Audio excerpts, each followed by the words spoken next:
പീഡിപ്പിക്കാൻ ശ്രമിച്ചെന്ന് പറഞ്ഞതേ ഉള്ളൂ. പക്ഷേ മാഷിനോട് വരെയുള്ള ആരൊക്കെ ഉണ്ടായിരുന്നു അവിടെ. അവരെല്ലാം ചേർന്ന് മാഷിനെ പോക്സോ കേസിലകത്താക്കി. മോനെ മോനെ ഇവിടെ ആരും ഇല്ലേ?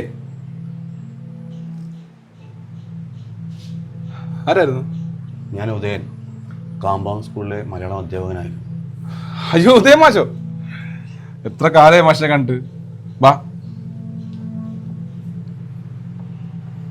സത്യം പറയുക, മാഷിനെ കണ്ട് മനസ്സിലായതേ ഇല്ല. ഞങ്ങളുടെ സ്കൂളിലെ ഏറ്റവും സുന്ദരനായ അധ്യാപകനായിരുന്നു മാഷ്. എന്ത് പറ്റി മാഷേ? എന്തു പറ്റാനാ? 10-15 വർഷം ജയിലിൽ കിടന്ന ഒരാൾക്ക് ഇതിൽ കൂടുതൽ എന്ത് പറ്റാനാ മോനെ? എങ്ങനെയുണ്ട് മോൻ്റെ ജീവിതമൊക്കെ? ഞാൻ ഗൾഫിലായിരുന്നു മാഷേ. ഞാനിപ്പോൾ ഇവിടെ വന്ന് വീടൊക്കെ വെച്ച് കല്യാണം കഴിച്ച് 2 കുട്ടികളുണ്ട്. സുഖമായിട്ട് പോകുന്നു. മോന് നല്ല ജീവിതമൊക്കെ കിട്ടിയല്ലോ. നല്ല വീട്, കുട്ടികൾ, ഭാര്യ, നല്ല സ്ഥാനമാനങ്ങൾ. പക്ഷെ എനിക്കാണല്ലോ എല്ലാം നഷ്ടപ്പെട്ടത്. ആരുടെ മുഖത്ത് നോക്കാൻ പോലും ഇല്ലാത്ത രീതിയിൽ ഞാൻ. മാഷിന് കുടിക്കാൻ വെച്ച് വെള്ളം എടുക്കട്ടെ? എടുത്തു മോനെ, നല്ല ദാഹമുണ്ട്.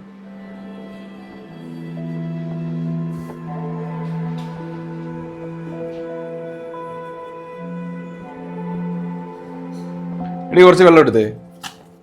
ആരാ അപ്പുറത്ത് വന്നേ? മറ്റേ ഉദയൻ മാഷ്. ഞാൻ പണ്ട് പറഞ്ഞിട്ടില്ലേ, മറ്റേ ഉദയൻ മാഷ് സ്കൂളിലെ കേസിട്ട്. എന്താ മാഷിക്ക് വന്നേ? എന്തിനാ വന്നതെന്ന് അറിയത്തില്ല. ജീവരുന്ന് കഴിഞ്ഞ് ഇറങ്ങിയെന്നാ പറഞ്ഞേ. ഇന്നലെ കണ്ട് ഇറങ്ങിയത്. കക്ഷി പഴയ കാര്യമൊക്കെ ഇവിടെ നിന്ന് പറഞ്ഞപ്പോൾ എൻ്റെ ചങ്ക് കളിപ്പോയി. അന്ന് ആ സ്കൂളിലെ ബാത്റൂമിൽ തിരിച്ചറിവില്ലാത്ത കാലത്ത് ആ കഞ്ചാവ് വീടി വലിച്ചുകൊണ്ടിരിക്കുന്ന സമയത്ത് ഏതോ കൂട്ടുകാരെ കൊണ്ട് തന്നാ. അത് മാഷ് വന്ന് കണ്ട് പുള്ളി ഓഫീസിൽ ചെന്ന് പറയുമെന്ന് പറഞ്ഞപ്പോഴത്തേക്ക് ഞങ്ങൾ കുറച്ച് പെടുത്തിയതാ പുള്ളിയെ. കൂട്ടത്തിൽ ഒരാളെ പീഡിപ്പിക്കാൻ ശ്രമിച്ചെന്ന് പറഞ്ഞതേ ഉള്ളൂ. പക്ഷേ മാഷിനോട് വരെയുള്ള ആരൊക്കെ ഉണ്ടായിരുന്നു അവിടെ. അവരെല്ലാം ചേർന്ന് മാഷിനെ പോക്സോ കേസിലകത്താക്കി. അപ്പം ഞങ്ങൾ അന്ന് പിള്ളേരാണല്ലോ, ഞങ്ങൾക്കൊന്നും ചെയ്യാൻ പറ്റിയില്ല. അപ്പം മാഷിനെ കണ്ടപ്പോൾ എനിക്ക് മോശം മൂത്തോട്ട് നോക്കാൻ കൂടി വയ്യ. 5 സെക്കൻഡ് കൊണ്ട് ഒറ്റ ശാസ്ത്രം നിങ്ങളിതൊക്കെ പറഞ്ഞു തീർത്തു. നിങ്ങളെന്താ പറഞ്ഞേ? നിങ്ങൾക്ക് പറ്റിയൊരു ചെറിയ തെറ്റ്. ആ ചെറിയ തെറ്റിൻ്റെ പേരിൽ ആ മനുഷ്യനും കുടുംബം അനുഭവിച്ചിട്ടുണ്ടാകുന്ന വേദന എത്രയാണെന്ന് നിങ്ങൾക്കറിയോ?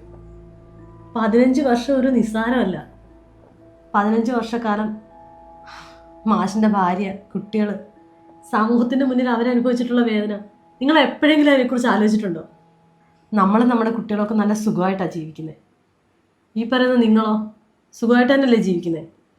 ഈ 15 വർഷം മാഷും കുടുംബം അനുഭവിച്ച വേദന ആരോട് പറഞ്ഞാൽ മനസ്സിലാവും? അവർ ഈ സമൂഹത്തിൽ ഇനി എങ്ങനെ തലയുയർത്തി പിടിച്ച് ജീവിക്കും?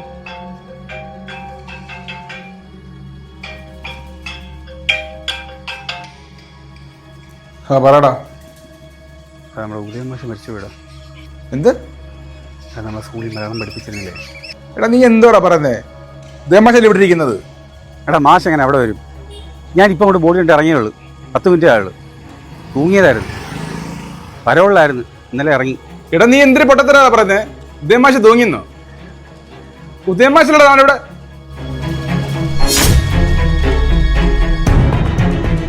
ഹലോ. ആ പാവത്തിന് നമ്മൾ വെറുതെ പെടുത്തിയില്ലടാ. പുള്ളിക്കാരെ ഒരു തെറ്റും ചെയ്തിട്ടില്ലെന്ന് നമുക്കറിയാം. നീ വന്നാൽ ബോഡി കണ്ടിട്ട് പോകും.